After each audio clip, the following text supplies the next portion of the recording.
L'économie symbiotique, qui veut dire que, en fait, on peut installer une symbiose entre les activités humaines et le reste du vivant, ce qui est quand même un processus assez incroyable. Et eh bien, l'observation, c'est qu'elle part du local, mais elle diffuse mondialement, ou elle s'interrelie mondialement. Et ce qui est très intéressant aussi, c'est que le rapport du GIEC sur les 1,5 degrés montre que 80% des solutions sont locales. On converge en fait. Et oui, franchement, depuis quelques années, on est multiples à travers la planète à converger vers, en fait, les solutions elles peuvent pas rester que locales. Mais en fait, notre vrai pouvoir d'agir sur le climat et sur la biodiversité, il vient du local. Il faut vraiment pas sous-estimer ce niveau. Comment, pour qu'on comprenne bien, comment t'expliques l'économie symbiotique, donc en quelques phrases, à tes enfants par exemple qui sont encore jeunes? Alors, la symbiose, on va déjà expliquer la symbiose. La symbiose, c'est un phénomène bien connu dans le vivant où deux organismes différents vont trouver dans leurs différences leur complémentarité, vont s'apporter des bénéfices l'une l'autre. C'est le lichen, par exemple.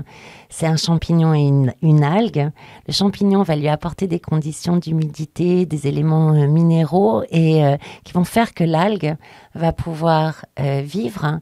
Et l'algue, elle va faire la photosynthèse que ne sait pas faire le champignon, c'est-à-dire capter l'énergie du soleil pour enclencher sa machine organique, créer des nutriments, ses feuilles, enfin c'est tout ça, et va alimenter ainsi le lichen. Et cette symbiose fait que les deux sont prospères, alors que séparément, ils seraient rachitiques. Donc tu as apprécié le film Avatar? Ah ben oui, oui, oui. Ok. Oui, oui. En fait, c'est l'observation que l'ensemble des pratiques qui vont vers la durabilité, qu'on a majoritairement inventées depuis 50 ans, ou qui ont réémergé, c'est-à-dire l'économie circulaire, hein, de se rendre compte que la matière, elle n'est pas infinie, et donc de faire circuler le plus possible la matière. Bon, mes déchets sont tes ressources, ça c'est le niveau, mais vraiment level le plus bas parce que c'est pas très efficient. Mais de se dire, on peut faire circuler, on peut réutiliser les composants, on peut réutiliser les modules d'un objet, on peut faire une économie où la matière est constamment réutilisée. Bon. Donc, elle régénère sa matière.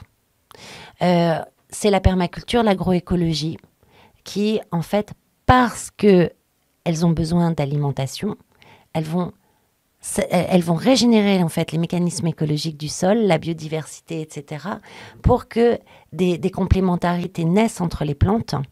Et elles vont utiliser les complémentarités naturelles des plantes, mais qu'elles vont rapprocher plus vite. Et du coup, on a un système hyper productif qui naît et la permaculture, c'est fou, hein, c'est systématiquement plus productif que le maraîchage conventionnel et systématiquement, les sols se reconstituent, on a une biodiversité supérieure, on a des paysages de qualité, c'est complètement... et c'est hyper productif.